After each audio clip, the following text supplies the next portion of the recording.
Hello. How are you doing? Everyone happy? You enjoying your week? It's great, isn't it? It's Monday morning. And a group of 7-year-old schoolboys are sitting at their desks in a very exclusive public school in London. And as you can imagine, they're wearing their shorts and their shirts and their stripy ties and their V-neck sweaters. And what do you think the subject of the day is? What do you imagine it would be? Give me some example subjects. What are they studying today? Science. Science. Physics, I heard. French. French. History. Geography, maths, music. Fantastic, because you're all wrong. They're singing a song. And the song they're singing, is sometimes referred to as the unofficial national anthem of Australia. Are there any Australians here? Can you give us a... Everybody. That's lovely, thank you. So, you're Australian? No, I'm Scottish. You're Scottish?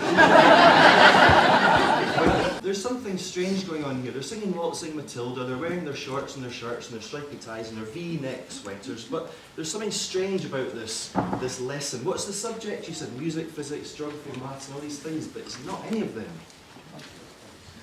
They're singing the song Waltzing Matilda in Latin. In Latin. And they're not completely at ease with the task in hand either. Can you guess why that could be?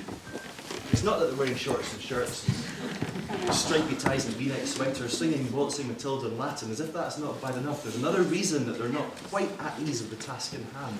What could this be? They're being filmed. There's a cameraman at the front of the classroom filming their performance. So they're a bit nervous, I suppose. That's what I think, anyway. Anyway, after this rendition of Waltzing Matilda, we meet 3 of them. We meet Alan, and we meet John, and we meet Charles. And the interviewer asks them a question. You see, these are young 7-year-old schoolboys. Let's ask them about pop music. We're going to ask them a question about a contemporary pop group. Which pop group do you think? One Direction. I knew you were going to say that. Who went to the Macmillan Do last night? It was great, wasn't it? Did you enjoy it? Did you dance? The band is the Beatles. The interviewer says to the boys, what do you think of the Beatles? This is 1964. The interviewer says to the boys, what do you think of the Beatles? 3 7-year-old public school boys from a very exclusive school in London. What do you think they say? Who are they? Who are the Beatles? It's 1964, this is Beatlemania. Everybody knows the Beatles. Oh, They're fab. yeah. No, they don't like them. They don't like them. Now, if you were there last night, or if you've ever heard the Beatles or seen them before, just on the off chance, for what reason could a 7-year-old boy give to say that he doesn't like the Beatles? Give me some ideas. Why would you not like the Beatles if you were a 7-year-old public school wearing shorts and shorts, stripy ties? Bad haircuts. Give me more reasons. Money down. It's for girls. Working class. Liverpool. Well, Alan is the first. Sorry, Andrew's the first. He says, they're very noisy. They're very noisy. I wouldn't mind so much if they played softer music. Very, very posh accent. And then it's John that steps in and he says, Sandy was right. Yes, a very, very strong word for hate. What's the word? Begins with L. Loathe. I loathe their haircuts. I love their haircuts. But you see, it all comes together with Charles. I don't know what Charles is doing now, but Charles is the future because Charles is so sharp. So sharp. He's very quick to point out a discrepancy in John's argument about the haircuts. He implies that John is being is committing treason. How could this be?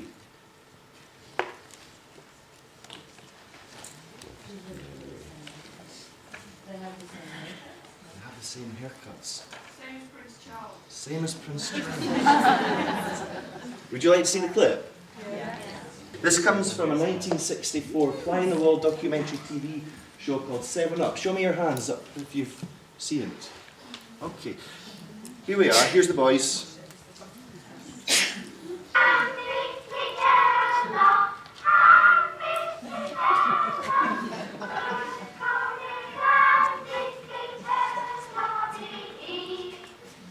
In this classroom, Waltzing Matilda is being rendered in Latin.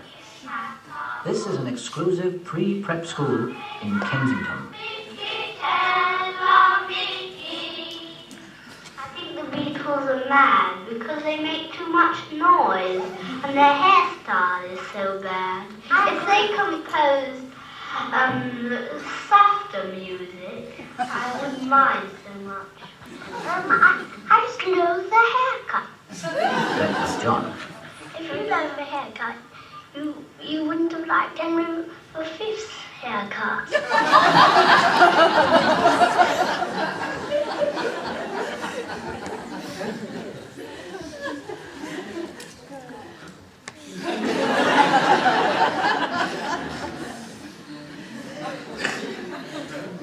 Did you like that? You wanted to see the clip, didn't you? It wouldn't have been very fair if I hadn't shown it to you, would it?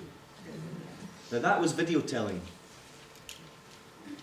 Videotelling is taking a narrative from a video and turning it into words, verbalizing a narrative. And that's what I did.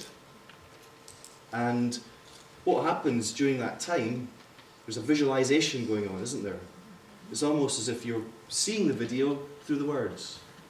So rather than showing the video, I'm telling the video.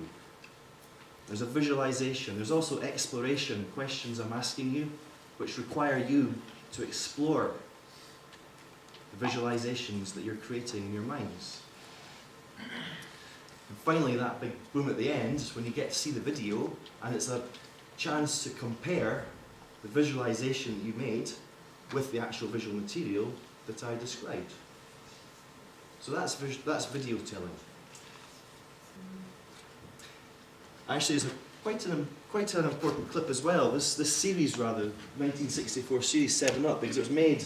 It was a product of its time, one of the first fly-in-the-wall documentary series when cameras were going out of the studio and into the real world, and filmmakers were finding it more interesting to focus on that which was candid and spontaneous, and the immediacy and the intimacy of real life, trying to get stories and all these new possibilities, which of course were given to us by technology. For example, only one example, the camera coming off the tripod onto the shoulder, becoming mobile, gave rise to all sorts of new possibilities.